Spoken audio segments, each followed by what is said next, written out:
Hello, my dear children. How are you all? I hope you are hale and hearty. And today, in this video, we will discuss a very important topic in English, and the topic is figures of speech, जिसे आप हिंदी में अलंकार के नाम से जानते हैं. तो बच्चों, 9th, 10th, 11th, 12th आगे आप लोग जब इंग्लिश पढ़ेंगे कॉलेज लेवल पर तब भी, और हाँ, जब आप कोई भी कॉम्पिटिटिव एग्जाम देंगे तब भी आपके ये वीडियो बहुत काम आने वाला है, क्योंकि फिगर्स ऑफ स्पीच तो हर लेवल के अंदर पूछे जाते हैं. तो चलिए आज हम समझते हैं इंपॉर्टेंट 15 फिगर्स ऑफ स्पीच इस वीडियो के अंदर. मेरे साथ Pooja Sharma, lecturer in English, education department, Haryana. तो बच्चों, जैसे हम शुरू करते हैं तो उससे पहले मैं कुछ आपको दिखाना चाहूँगी. ये देखिए, आजकल आपको पता है शादियों का मौसम चल रहा है. तो ये जो शादियों में लेडीज़ जाती हैं या जो दुल्हन होती है वो इतने खूबसूरत खूबसूरत मेकअप करती हैं, आभूषण पहनती हैं. क्यों पहनती हैं? इतनी सारी ज्वेलरी अडॉर्न करके वो क्या करना चाहती हैं? सोचिए, मैं और भी क्वेश्चन आपसे पूछने जा रही हूँ. ये देखिए, गुजरात में श्री वल्लभ भाई पटेल जी का ये आयरन मैन, जिनको आयरन मैन के नाम से जाना जाता है, उनका बहुत बड़ा स्टैचू लगा हुआ है. इनको आयरन मैन क्यों कहा जाता है? और ना केवल इनको, बल्कि देखिए जितने भी करेक्टर्स आपके सामने हैं, जितनी भी पर्सनैलिटीज़ आपके सामने हैं, उनको कोई ना कोई टाइटल दिया गया है. जैसे Sachin Tendulkar, master blaster. William Shakespeare, हमारे इंग्लिश लिटरेचर के सबसे महान व्यक्तित्व, उनको कहते हैं बार्ड ऑफ एवन. और ये तो आप जानते हैं लता मंगेशकर जी, इनको कहते हैं स्वर कोकिला. कोयल से इनकी तुलना की जाती है, इनकी आवाज़ की. और एक मैं आपको ऑलरेडी दिखा चुकी हूँ, the iron man of India. और ये देखिए मिल्खा सिंह, द फ्लाइंग सिख, जिनको इनके नाम से जाना जाता है. क्यों इन्हें इन नामों से पुकारा जाता है? कभी आपके दिमाग में ये बात आई? क्यों लेडीज़ आभूषण पहनती हैं? क्यों इन सब लोगों को इन नामों से जाना जाता है, इन टाइटल्स से जाना जाता है? या फिर जितने भी हमारे टंग ट्विस्टर्स होते हैं, जैसे आपने हिंदी का मैं एग्जाम्पल देती हूँ, चंदू के चाचा ने चंदू की चाची को चांदनी चौक में चांदी की चम्मच से चटनी चटाई. अब देखिए, ये टंग ट्विस्टर है ना. बोलने में हम अगर इसको लगातार कई बार बोलेंगे तो हमारी टंग ट्विस्ट हो जाएगी. तो ये क्यों होते हैं लैंग्वेज के अंदर? हिंदी में भी और इंग्लिश में भी होते हैं, जो मैं आपको आगे बताऊंगी. बच्चों, आप सबकी मम्मी बहुत ही टेस्टी टेस्टी खाना बनाती हैं, है ना. बहुत सारे मसाले डालती हैं वो उस खाने के अंदर. क्यों डालती हैं इतने सारे मसाले वो खाने के अंदर? देखिए आप स्क्रीन के ऊपर कितनी सारी स्पाइसेस हैं. तो क्यों डालती हैं वो इतनी सारी स्पाइसेस खाने के अंदर? और बच्चों, हम जितने भी सॉन्ग गाते हैं, पोएम्स गाते हैं, उनको हम गा सकते हैं. उनके अंदर गेयता का गुण होता है, राइम स्कीम होती है, म्यूजिक होता है, रिदम होता है. और बच्चों, हम अपने घर को सजाते हैं, उस पर सुंदर सुंदर पिक्चर्स लगाते हैं, उसको डेकोरेट करते हैं. जब बर्थडे होता है तो हम बलून्स लगाकर डेकोरेट करते हैं. हम क्यों डेकोरेट करते हैं इन सारी हमारे घर को? तो बच्चों, इन सब चीज़ों का आंसर है फिगर ऑफ स्पीच. ठीक है, फिगर ऑफ स्पीच मतलब अलंकार. अलंकार मतलब आभूषण. ठीक है, तो ये सब क्वेश्चंस के आंसर्स मैं आपको भी दूंगी, लेकिन उससे पहले हम देखते हैं क्यों. सबसे पहले हमने बात की थी शादियों के मौसम में जो लेडीज़ हैं वो ज्वेलरी पहनती हैं, अलंकार पहनती हैं, आभूषण पहनती हैं, सजती संवरती हैं. क्यों संवरती हैं? ताकि वो खूबसूरत लगें, वो ब्यूटीफुल लगें, इम्प्रेसिव लगें, प्रिटी लगें, है ना. अच्छा, अब जब इतने टाइटल्स हम देते हैं लोगों को, हमने बहुत सारे टाइटल्स यहाँ पर इन लोगों के अभी पढ़े, तो वो क्या चीज़ डिनोट करते हैं? वो उनकी पर्सनैलिटी को दिखाते हैं. जैसे स्वर कोकिला, लता मंगेशकर जी की आवाज़ इतनी ज़्यादा मधुर है, इतनी म्यूज़िकल है, इतनी मेलोडियस है, जैसे कि कोयल की आवाज़. तो उनकी आवाज़ की तुलना की गई है कोयल से.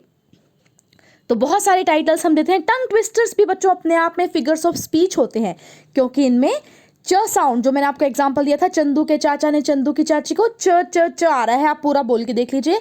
तो ये जो कॉन्सोनेंट साउंड, व्यंजन की जो ध्वनि रिपीट हो रही है, वो भी अपने आप में एक फिगर ऑफ स्पीच है. मसाले डालती हैं आप सबकी मदर्स खाने के अंदर. क्यों? उसे और भी टेस्टी बनाने के लिए, उसे और भी यमी बनाने के लिए, उसको और भी इतना ज़्यादा फ्रेग्रेंट बनाने के लिए कि आप उसको खाएं और उसका मज़ा लें. और बच्चों, रिदम, राइम स्कीम होती है हमारी पोएम्स के अंदर, ताकि हम उनको गा सकें, उनको एंजॉय कर सकें, उनके ऊपर डांस कर सकें. हम घर को सजाते हैं. क्यों? क्योंकि वो ब्यूटीफुल लगे, इम्प्रेसिव लगे, इफेक्टिव लगे. तो यही होते हैं बच्चों figures of speech. Figures of speech ऐसी वर्ड्स और फ्रेजेस होते हैं जो कि हमारी लैंग्वेज को, हमारी भाषा को ब्यूटीफुल, इफेक्टिव और इम्प्रेसिव बनाते हैं।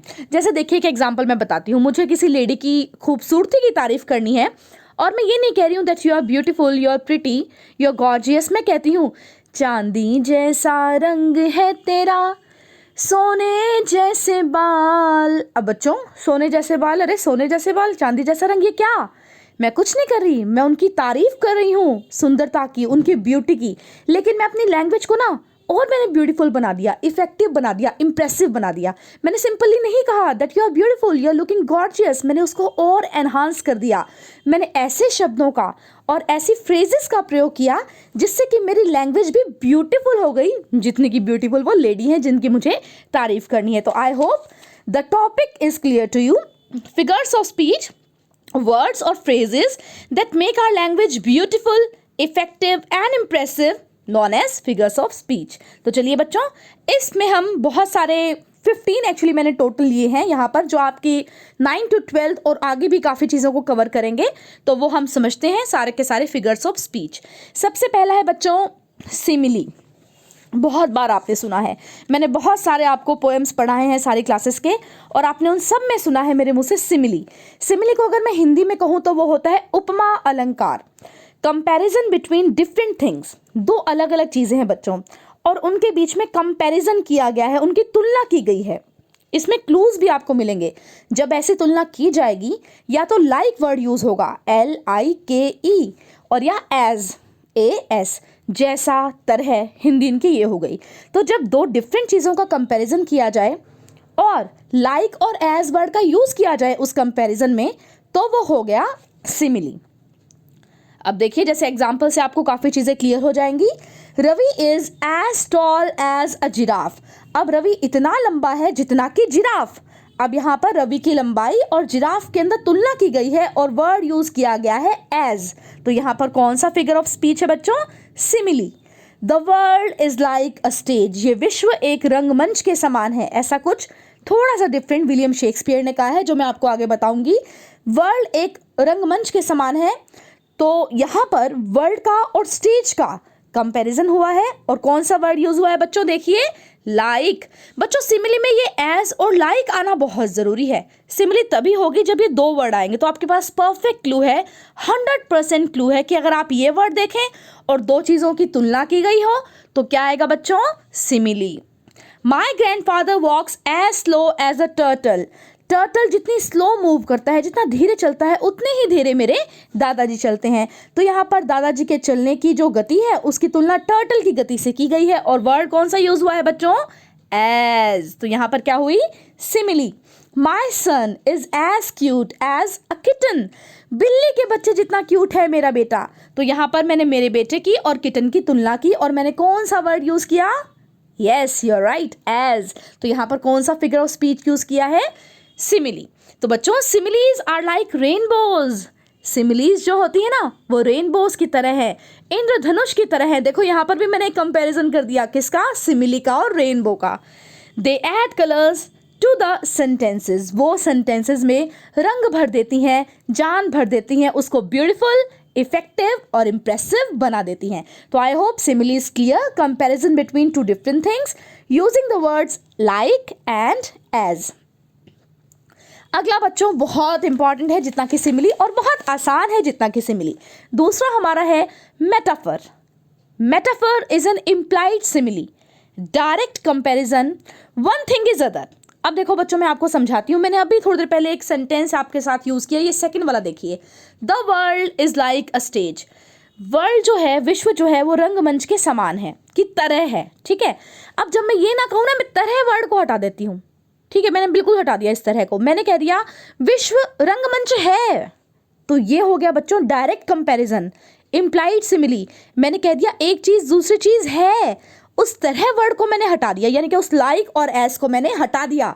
मैंने सीधा ही कह दिया कि पूरा का पूरा विश्व रंगमंच है। तो देखिए, all the world's a stage. यहाँ पर कंपैरिजन तो हुआ है उसी वर्ल्ड का उसी स्टेज के साथ जैसा कि सिमिली में हुआ था, लेकिन लाइक और एज वर्ड का यूज नहीं किया गया है। तो यहाँ पर ये है एन इम्प्लाइड सिमिली। और वन थिंग इज अदर, मैंने सीधा ही कह दिया, मैंने उस तरह वर्ड को हटा दिया। तो यहां पर यह है मेटाफर। और भी एग्जाम्पल देखिए, आपको समझ में आ जाएंगे। माई टीचर इज एन एंजल, मेरे टीचर तो फरिश्ते की तरह है। तरह को तो हटा दो, तरह हो गया तो लाइक हो गया, मेरे टीचर तो फरिश्ते ही हैं। मैंने तो डायरेक्ट कंपैरिजन कर दिया, तरह होता तो सिमिली हो जाता बच्चों। My teacher is like an angel, लेकिन ये तो मेटाफर था। So my teacher is an angel. अब देखो, किसी की मेरे को ना बताना हो खूबसूरती, तो मैं अगर ये कहूँ शी इज लाइक अ रोज, वो तो गुलाब की तरह सुंदर है, तो ये तो हो गई सिमिली। लेकिन अगर मैं मेटाफर का यूज करना चाहूँ तो मैं क्या कहूँगी, शी इज अ रोज, अरे वो तो गुलाब है, यानी कि वो इतनी सुंदर है जितना कि गुलाब। लेकिन मैंने यहाँ पर लाइक और एज का यूज नहीं किया, so it is a metaphor. Ram has a heart of gold, आपने कई चीज़ों में इस चीज़ को पढ़ा होगा, सुना होगा कि उसका दिल तो सोने का है। अरे बच्चों, सोने का दिल होगा तो सांस कैसे लेगा, जिएगा कैसे, तो ये तो प्रॉब्लम हो जाएगी ना राम के लिए। लेकिन यहाँ पर ये ना एक्चुअली मेटाफर है, उसका दिल सोने का है, मतलब वो बहुत काइंड हार्टेड है, उदार हृदयी है, बहुत अच्छा है दिल से। He is a walking encyclopedia. Encyclopedia क्या होता है बच्चों, जहाँ से हमें सारी की सारी इन्फॉर्मेशन मिल जाती है। अरे ये तो चलता फिरता एनसाइक्लोपीडिया है, यानी कि इस व्यक्ति के अंदर बहुत सारी नॉलेज है, वो कुछ भी बता सकता है, जैसे कि एनसाइक्लोपीडिया हमें बता देता है। एक ऐसा ही एग्जाम्पल देखिए, she is a walking dictionary, अरे ये तो चलती फिरती डिक्शनरी है। अब डिक्शनरी में क्या करते हैं, हम वर्ड्स के मीनिंग ढूंढते हैं ना, तो यानी कि इस लेडी को सारे के सारे मीनिंग्स पता है, चलती फिरती डिक्शनरी है। यहाँ पर मैंने डायरेक्ट कंपैरिजन कर दिया ना लड़की का डिक्शनरी के साथ, यानी कि उसकी बहुत अच्छी वोकैबलरी है। दिस क्लास इज अ जू मार्केट, अरे बच्चों आपने बहुत बार सुना होगा टीचर आपकी क्लास में, अरे क्या सब्जी मंडी बना रखी है तुमने इस क्लास को, चिड़ियाघर है क्या ये क्लास, सुना है ना। तो आपके टीचर्स आपको मेटाफर का एग्जांपल दे रहे हैं बिल्कुल clearly. This class is a zoo, this class is like a zoo होता बच्चों तो क्या होता, सिमिली। लेकिन सीधा ही कह दिया हमने तो, अरे ये तो चिड़ियाघर है क्लास, तो ये हो गया metaphor. Life is a dream, ये लाइफ तो एक सपना है, सीधा ही कह दिया हमने, सपने की तरह नहीं कहा, सपना है, मेटाफर, कंपैरिजन यहाँ पर हुआ है। Your brain is a computer, तुम्हारा ब्रेन इतना ज़्यादा बढ़िया है, इतना ज़्यादा इंटेलिजेंट हो तुम, कंप्यूटर की तरह। तरह वर्ड तो हमने यहाँ से हटा दिया था, तरह होता तो वो सिमिली होता, लेकिन यह है मेटाफर क्योंकि हमने सीधा कंपैरिजन कर दिया है ब्रेन का कंप्यूटर के साथ। तो बच्चों देख लो, सिमिली वर्सेस मेटाफर भी देख लो कैसे क्या होता है। Her heart is like gold, अगर लाइक का यूज है simile, her heart is gold direct comparison है बच्चों, metaphor. The world is like a stage, like use हो गया, सिमिली है, the world is a stage metaphor है। He eats like a pig, वो ऐसे खाता है जैसे सुअर, ही इज अ पिग, अरे वो तो सुअर ही है, ये हो गया metaphor. You are like a rock, यानी कि तुम इतने स्ट्रांग हो जितनी कि एक चट्टान, यू आर अ रॉक, अरे तुम तो चट्टान ही हो, सीधा कंपैरिजन हो गया बच्चों, metaphor. Your eyes are like sunshine, तुम्हारी आंखें तो सनशाइन की तरह है, सूर्य की रोशनी की तरह है, लाइक का वर्ड का यूज हुआ सिमिली। और दूसरा सेंटेंस देखिए इसके सामने वाला, यू आर माई सनशाइन, अरे तुम तो मेरी सनशाइन हो, डायरेक्ट कंपैरिजन कर दिया बच्चों, ये हो गया मेटाफर। तो सीधा सीधा क्या होगा, आपको क्या ध्यान रखना है यहाँ पर सिमिली और मेटाफर के अंदर, हमारे दो पहले फिगर्स ऑफ स्पीच जो है कि दो चीज़ों का कंपैरिजन दोनों में होगा। सिमिली में बस एज या लाइक लगा होगा, और मेटाफर में डायरेक्ट कंपैरिजन होगा बच्चों, ये चीज़ तो ये ही है, हम सीधा ही कह देंगे, किसी लाइक या एज वर्ड का यूज हम नहीं करेंगे। आई होप दोनों की बहुत अच्छी तरह आपको क्लियर हो गए। आगे चलते हैं, अलिटरेशन अगला हमारा है बच्चों, अलिटरेशन। अनुप्रास अलंकार, आप हिंदी में इसको जानते हैं, और बहुत ही अच्छा एक एग्जाम्पल है जो मैं हमेशा देती हूँ क्लास में हिंदी का। चारु चंद्र की चंचल किरणें, चारु चंद्र की चंचल किरणें, च च च च हो रहा है ना रिपीट बच्चों, एक व्यंजन जो कि है च। अभी मैंने आपको शुरू में एक टंग ट्विस्टर दिया था, चंदू के चाचा ने चंदू की चाची को चांदनी रात में चांदी की चम्मच से चटनी चटाई। बताओ बच्चों कौन सा जो व्यंजन है, कॉन्सोनेंट है, वो रिपीट हो रहा है, यहाँ पर भी च हो रहा है। एक और सुनो, खड़क सिंह के खड़कने से खड़कती है खिड़कियां, खिड़कियों के खड़कने से खड़कता है खड़क सिंह। सुना है ना आप सबने, कौन सा व्यंजन रिपीट हो रहा है बच्चों, ख, ठीक है, ख रिपीट हो रहा है, च रिपीट हो रहा है, having the same first consonant sound. तो आप समझ ही गए हो, जहां पर पहला पहला कॉन्सोनेंट साउंड सेम रिपीट हो रही हो कई वर्ड्स के अंदर, वहां पर होता है हमारा अलिटरेशन या अनुप्रास अलंकार। जैसे आप इंग्लिश के टंग ट्विस्टर्स, जितने भी इंग्लिश के टंग ट्विस्टर्स हैं वो अलिटरेशन के एग्जाम्पल है, और जितने भी हिंदी के टंग ट्विस्टर्स हैं वो अनुप्रास अलंकार के सुंदर उदाहरण हैं। तो चलिए इंग्लिश के देख लेते हैं। She sells sea shells by the sea shore, यहाँ पे देखिए कौन सी साउंड रिपीट हो रही है, consonant sound, S sound is repeated. एक और देखिए, Peter Piper pickled a pack of pickled papers. बताइए कौन सी साउंड रिपीट है? यस, यू आर राइट, प, पी साउंड इज रिपीटेड, प sound is repeated. So here it is a fine example of alliteration, अनुप्रास अलंकार। सो सारे के सारे टंग ट्विस्टर्स जो हैं वो एग्जाम्पल हैं अनुप्रास अलंकार के। अब देखिए कुछ और मैं आपको दिखाती हूँ examples. My dear deer is dear, my dear deer is dear. बताइए बच्चों कौन सा साउंड है रिपीट जो हो रही है? ड, डियर डियर डियर। मेरा प्यारा, पहला डियर है प्यारा, फिर दूसरा डियर है हिरन और तीसरा डियर है कोस्टली। तो मेरा जो प्यारा डियर है वो महंगा है।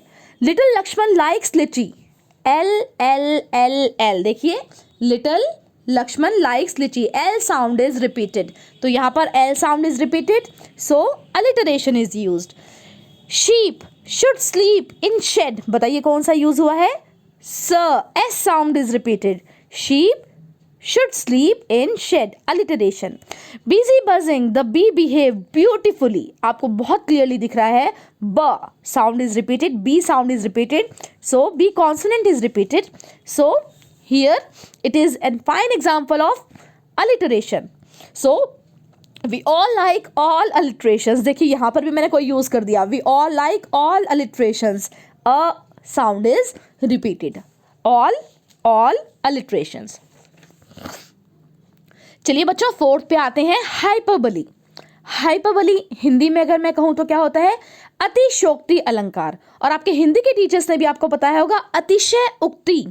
अतिशय मतलब बढ़ा चढ़ाकर, उक्ति मतलब कहना, मोर देन रिक्वायर्ड। इंग्लिश में इस चीज को बोलते हैं एग्जरेशन, किसी चीज को बढ़ा चढ़ाकर कहना। एक बहुत ही प्यारा एग्जाम्पल है जो मैंने मेरी क्लास में जब मैं हिंदी पढ़ा करती थी स्टूडेंट लाइफ के अंदर मैंने सुना था, मुझे आज तक वो याद रहता है, बहुत ही खूबसूरत है। देख लो साकेत नगरी है यही, स्वर्ग से मिलने गगन में जा रही। अब बच्चों एक नगर है साकेत, वो इतना ऊंचा है कि वो गगन को छू रहा है। अब आप बताइए कोई इतना ऊंचा हो सकता है कि स्काई में ही पहुंच जाए? नहीं हो सकता ना। तो ये बच्चों एग्जाम्पल है अतिशय उक्ति, अतिशयोक्ति अलंकार का। एग्जैजरेट कर देना, चीज़ों को बढ़ा चढ़ा कर कहना, इतना जितना हो भी ना सके, बहुत ज़्यादा कह देना। तो चलिए एग्जाम्पल से आपको काफ़ी क्लियर होएगा। I am so tired I could sleep for a year. अरे मैं इतनी थकी हुई हूँ, मैं 1 साल सो सकती हूँ। अब आप बताइए क्या मैं 1 साल सो सकती हूँ? 1 साल कोई भी सो सकता है, ज़्यादा ज़्यादा 1 दिन सो जाऊँगी, 24 आवर्स सो जाऊँगी, लेकिन पूरे पूरे साल तो बच्चों कोई भी नहीं सोता। तो ये हो गया, बहुत ज़्यादा एग्जैजरेट कर दिया है मैंने इस लाइन को, मेरे थके होने की चीज़ को। तो यहाँ पर कौन सा फिगर ऑफ स्पीच यूज हुआ? Hyperbole. That boy runs faster than A car. अरे वो लड़का तो कार से भी तेज भागता है। अब बच्चों कोई कार से भी तेज लड़का भाग सकता है क्या? नहीं ना। तो हाइपरबली यूज किया है यहाँ पर। She cried so long that she made a lake. अरे वो तो इतनी रोई, उसने तो झील बना दी रो रो के। अब बच्चों इतना कौन रो सकता है कि वो झील ही बना देगा रो रो के? तो यहाँ पर ये भी अतिशयोक्ति अलंकार है, हाइपरबली है। आई डाइड लाफिंग। अरे मैं तो इतना हंसा कि मैं मर गया। हंसते हंसते कोई मर सकता है क्या? नहीं ना। तो इट इज़ हाइपरबली। और बच्चों विलियम वर्ड्सवर्थ बहुत ही खूबसूरत पोइट है इंग्लिश लैंग्वेज के अंदर, उनकी बहुत ही खूबसूरत पोएम है डैफोडिल्स। आप ज़रूर उसको सर्च करके पढ़ें। उसमें उन्होंने कहा है, बहुत बढ़िया एग्जाम्पल है ये हाइपरबली का इंग्लिश लिटरेचर का, 10,000 I saw at a glance. तो डैफोडिल्स एक तरह के फूल होते हैं बच्चों, उनको देखते हुए कह रहे हैं मैंने एक झलक में 10,000 देख लिए, 10,000 देख लिए। बच्चों एक नज़र में क्या उन्होंने गिने थे 10,000 देख लिए? नहीं ना, बड़ा चढ़ा कर कह रहे हैं वो कि 10,000 देख लिए मैंने। तो यहाँ पर भी ये बहुत ही बढ़िया एग्जाम्पल है हाइपरबली का। तो ये हो गया हमारा हाइपरबली। चलते हैं फिफ्थ फिगर ऑफ स्पीच की और, एसोनेंस। एसोनेंस को हिंदी में कहते हैं बच्चों स्वर साम्य अलंकार। इसमें होता क्या है? Repeat the same vowel but start with different consonant sound. बच्चों शुरू तो ये कॉन्सोनेंट साउंड से ही होंगे यहाँ पर शब्द, लेकिन यहाँ पर ना वाउल की ध्वनि, वाउल की साउंड रिपीट होगी। एग्जाम्पल में आप देखिए आपको समझ में आएगा। आप देखिए पहला, Jerry went here and there nowhere. Jerry E, went E, here E, there E, nowhere E. यहाँ पर देखो वाउल साउंड आ गई ना ई की, तो यहाँ पर ये एग्जाम्पल है एसोनेंस का। Bear is near but no need to fear. देखो शुरू तो कॉन्सोनेंट से हो रहा है, बेयर भी, नियर भी, फियर भी, लेकिन सेकेंड साउंड है हमारी वाउल साउंड, और वाउल साउंड प्रोमिनेंट है, रिपीट हो रही है, तो ये है assonance. How is the cow now? Cow now देखो सी एन दोनों कॉन्सोनेंट्स हैं, शुरुआत हो गई है कॉन्सोनेंट से, लेकिन वाउल साउंड रिपीट है उसके बाद ओ ओ। और अगर मैं काउ नाउ वाओ कह दूं तो वो भी उसके साथ मैच कर रहा है। तो ये किसके एग्जाम्पल हुए? एसोनेंस के। Men sell the wedding bells, men sell the wedding bells, men sell wedding bells, फिर से हमारी वाउल साउंड रिपीट है। The rain is in Spain falls mainly on the plain, rain Spain main plain, देखिए होगी ना I sound repeat, तो ये vowel sound यहाँ पर रिपीट हो रही है और ये एग्जाम्पल है एसोनेंस का। चलिए आगे चलते हैं। नेक्स्ट इज पन। पन मतलब हिंदी में श्लेष अलंकार। पन बड़ा बहुत ही खूबसूरत है ये वाला फिगर ऑफ स्पीच, आप जरूर इसको सर्च करें, आपको बड़े मजेदार हंसी मजाक की चीजें मिल जाएंगी, because it is a joke using words, humour is must. इसमें हंसी जरूर आती है। एक्चुअली एक वर्ड होगा और उसके दो मीनिंग होंगे, डबल मीनिंग होंगे, और अगर एक मीनिंग के साथ चले तो ठीक, लेकिन अगर डबल मीनिंग आ जाए ना तो वो हंसी की चीज बन जाती है। तो ह्यूमर तो इसमें जरूर ही जरूर होता है श्लेष अलंकार के अंदर। एक वर्ड दो मीनिंग और मजा आएगा, हंसी मजाक का होता है। तो पहला देखिए, ये बच्चों जो पहला सेंटेंस मैंने लिया है ये कॉम्पिटिटिव एग्जाम्स में बहुत ज्यादा पूछा जाता है। An ambassador a man who lives abroad for the good of his country. Ambassador कौन होता है? एक ऐसा आदमी जो देश से बाहर रहता है देश से भले के लिए, ठीक है, देश से बाहर रहता है देश से भले के लिए। तो ये यहाँ पर पन का यूज किया है पोइट ने। Why are teddy bears never hungry? They are always stuffed. अब देखो बच्चों, टेडी बियर्स को कभी भूख क्यों नहीं लगती? क्योंकि वो स्टफ्ड होते हैं। स्टफ्ड के यहाँ पर दो मीनिंग है। एक तो स्टफ हो गया, आप सबने बचपन में टेडी बियर से खेला होगा ना, उसके अंदर फाइबर भरा होता है, स्टफ होता है, फाइबर सॉफ्ट सॉफ्ट हो जाता है।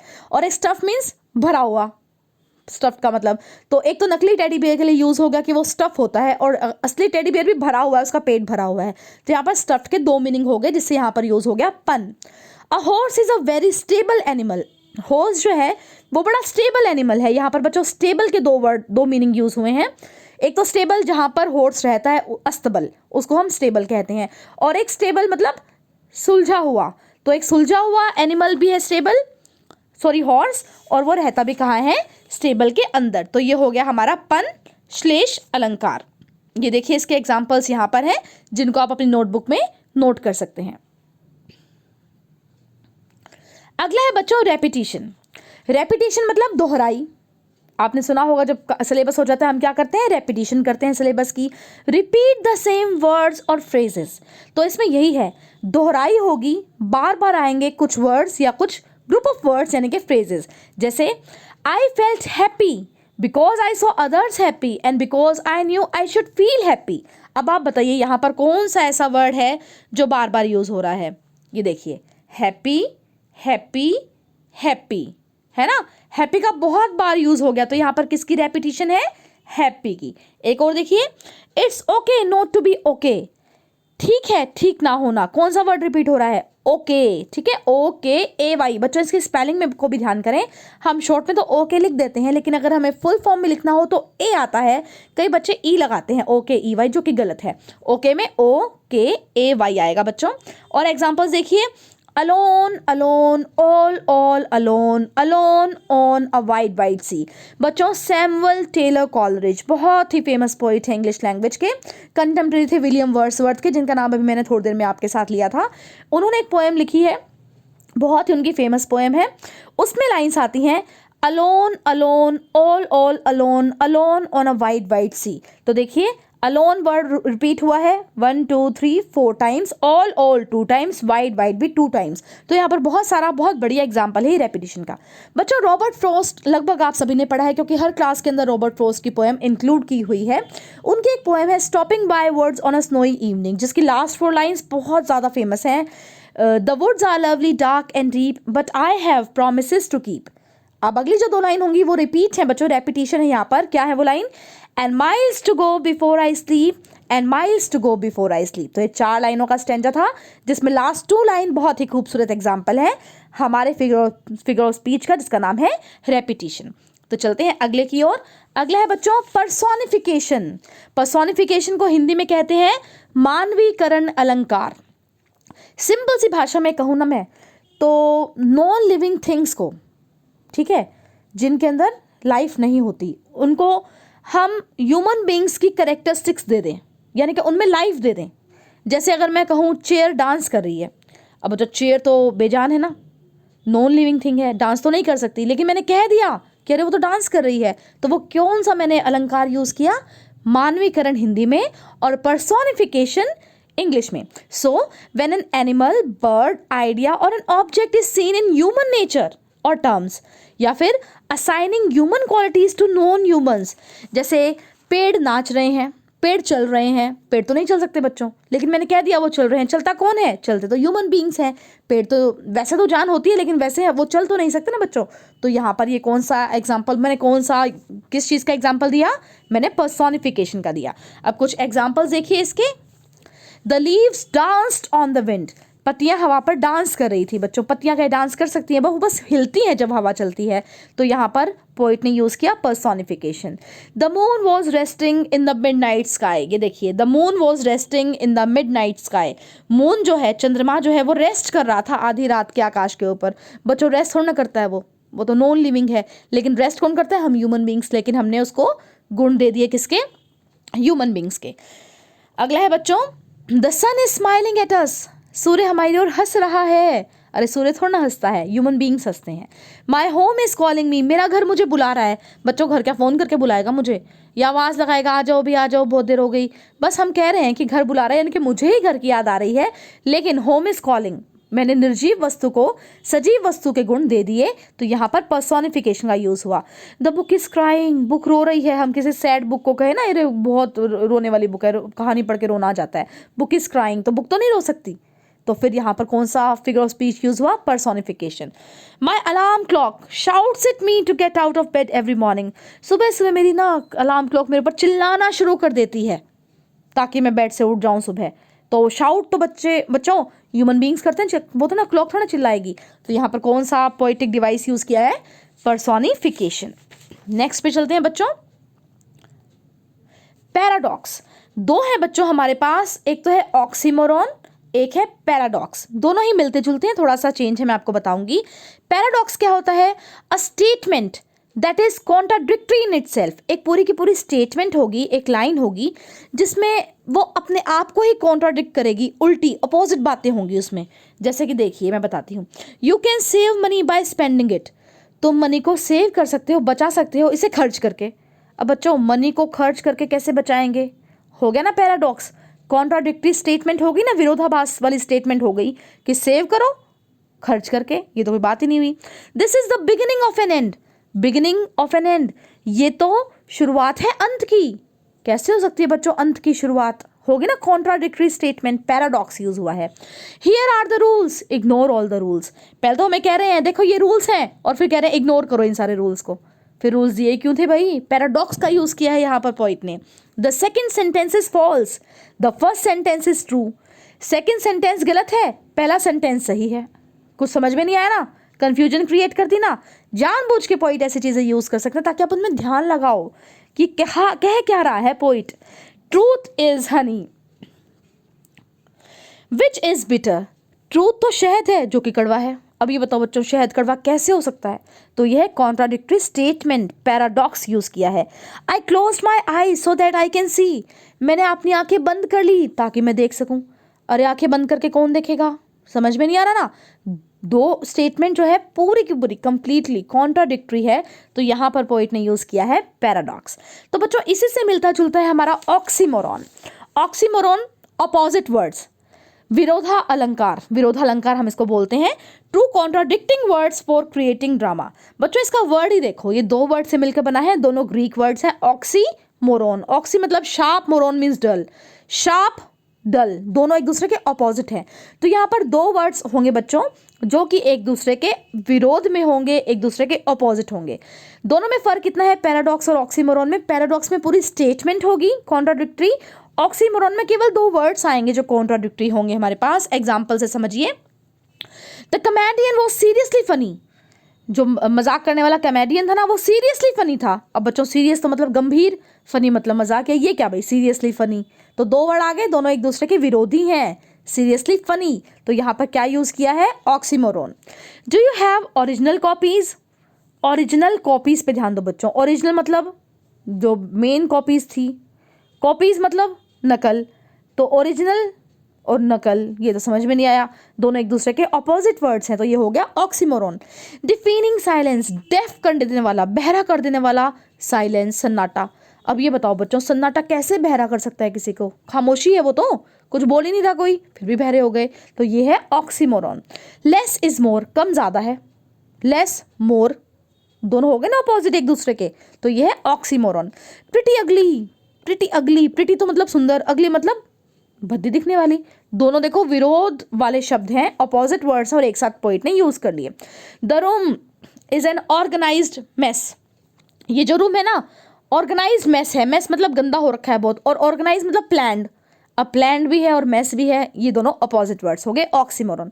स्मॉल क्राउड, छोटी सी भीड़, अब बच्चों भीड़ ही है तो वो छोटी कैसे होगी, यहाँ पर पोइट ने यूज किया oxymoron. You are a cleverly confuse man, बच्चों क्लेवर मतलब चालाक, कंफ्यूज मतलब पजल्ड, कंफ्यूज्ड, जिसको समझ में नहीं आए क्या करे क्या ना करे, तो क्लेवर भी कंफ्यूज भी, दोनों अपोजिट वर्ड पोइट ने एक साथ यूज कर लिए, तो ये एग्जाम्पल है ऑक्सीमोरॉन का। चलिए आगे चलते हैं। 11th इमेजरी, इमेजरी पहला वर्ड क्या निकल के आ रहा है, इमेज, इमेज मतलब पिक्चर। तो यहां पर अगर मैं सिंपल भाषा में कहूं, ऐसी लाइंस पढ़ के हमें लगे कि हमारे दिमाग में एक वर्ड पिक्चर बन गई है, हम उसको सोच सकें हमारे दिमाग में, तो वो होती है imagery. Language that produces pictures in the minds of the people reading और लिसनिंग।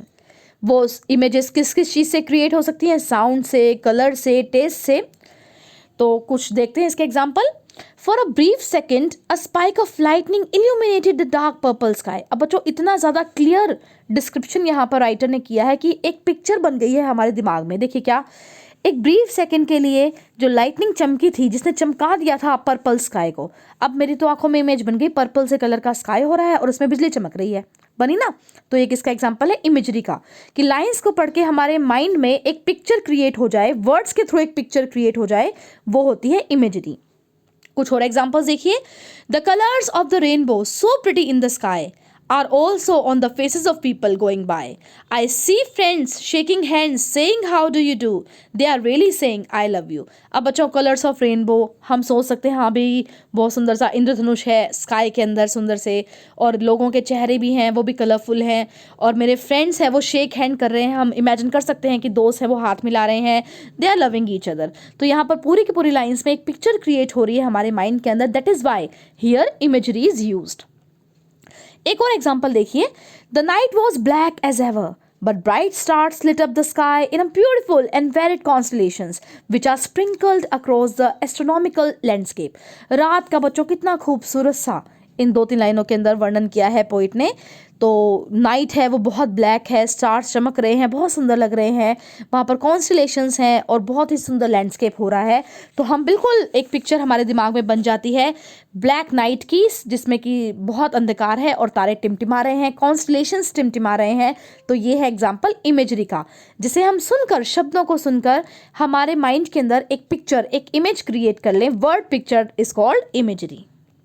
नेक्स्ट है बच्चों क्लाइमैक्स।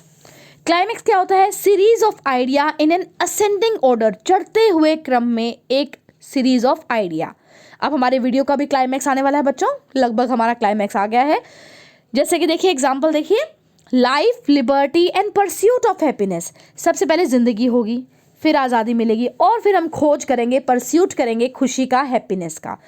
चढ़ते क्रम में होगा बच्चों ये सीरीज ऑफ आइडिया, चढ़ते क्रम में, मतलब पहले लीस्ट इंपॉर्टेंट, फिर लेस इंपॉर्टेंट, और फिर इंपॉर्टेंट बात आएगी। आगे देखिए, लुक, देखो, अप इन द स्काई, आकाश में, इट्स अ बर्ड, एक पक्षी है, इट्स अ प्लेन, एक एरोप्लेन है। देखिए सीरीज चल रही है ना असेंडिंग ऑर्डर में, देखो स्काई में, बर्ड, प्लेन, तो ये है क्लाइमैक्स।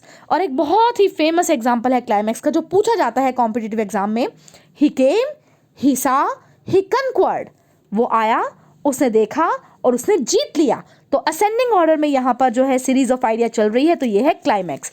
एक बिल्कुल इसका अपोजिट होता है बच्चों एंटी क्लाइमैक्स। उसमें क्या होता है? उसमें भी सीरीज ऑफ आइडिया है सेम टू सेम, लेकिन डिसेंडिंग ऑर्डर में है, उतरते हुए क्रम में है।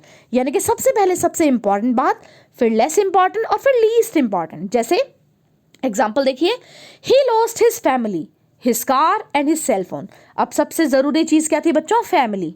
उसने अपनी फैमिली खोई, फिर सेकंड इंपॉर्टेंट थी कार, और लेस इंपॉर्टेंट, लीस्ट इंपॉर्टेंट था सेल फोन। तो ये देखो डिसेंडिंग ऑर्डर के अंदर है सीरीज ऑफ आइडिया। एक और देखिए, she is a great doctor, a mother and a cook. तो सबसे important doctor, then a mother, और आखिरी में कुक। तो डिसेंडिंग ऑर्डर में अगर है important, less important, least important, तो है एंटी क्लाइमैक्स। और अगर असेंडिंग ऑर्डर में है कि सबसे पहले लीस्ट, फिर लेस, और फिर इंपॉर्टेंट, दैट इज क्लाइमैक्स। और अब नेक्स्ट है बच्चों ट्रांसवर्ड एपिथेट। बहुत बार हमारी इन पोएम्स के अंदर यूज हुआ है, इंपॉर्टेंट है, अब सुनिए ध्यान से। ट्रांसवर्ड मीन्स जिसको ट्रांसफर कर दिया गया है, एपिथेट मीन्स एडजेक्टिव, विशेषण।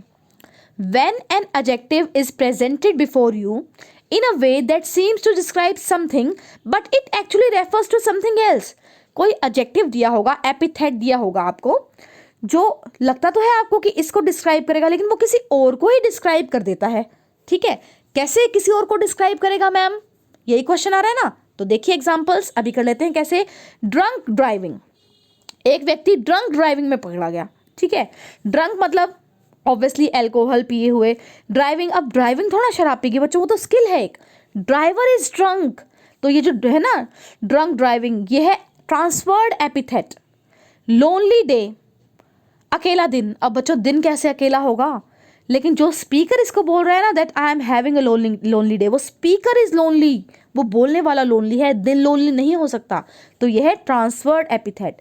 स्लीपलेस नाइट, बच्चों नाइट स्लीपलेस कैसे हो सकती है, वो व्यक्ति स्लीपलेस है, उसे नींद नहीं आ रही जो उस नाइट के बारे में बात कर रहा है।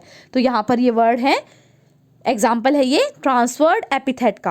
I am having a wonderful day. अब बच्चों वंडरफुल डे, दिन कैसे शानदार हो सकता है, मैं इंजॉय कर रही हूँ उस दिन को, मेरे लिए वो वंडरफुल है। तो ये भी एग्जाम्पल है ट्रांसफर्ड एपिथेट का।